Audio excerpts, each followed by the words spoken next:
continuer de peser dans le débat. Voilà.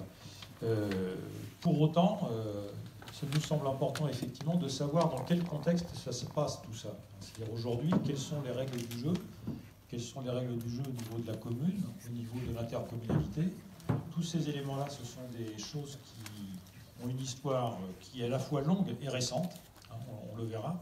Il y a eu beaucoup de changements, et donc aujourd'hui, quelles sont les compétences respectives des communes, des intercommunalités, quelles sont les attributions des maires, des conseillers municipaux, des conseillers intercommunautaires.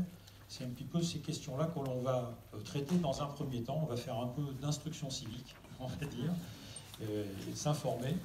Je vous dirai avec qui dans un deuxième temps.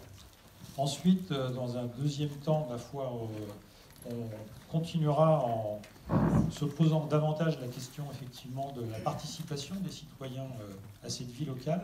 Quelles sont les expériences que l'on a aujourd'hui dans les différentes communes dans lesquelles on est, quelles sont les expériences positives, négatives, quels sont aussi les projets que les uns et les autres peuvent avoir.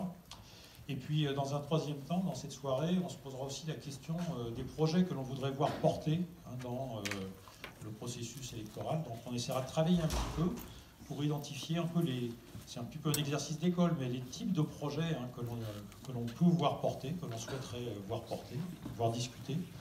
Et ça sera l'occasion pour nous de s'interroger à partir de ces projets, on essaiera de discuter de comment s'y prendre, de la faisabilité, c'est-à-dire quel est le rôle de la commune, de l'Interco par rapport à ces projets qui sont identifiés, et comment aussi les citoyens peuvent rester associés à leur suivi. Voilà un peu la thématique de la soirée.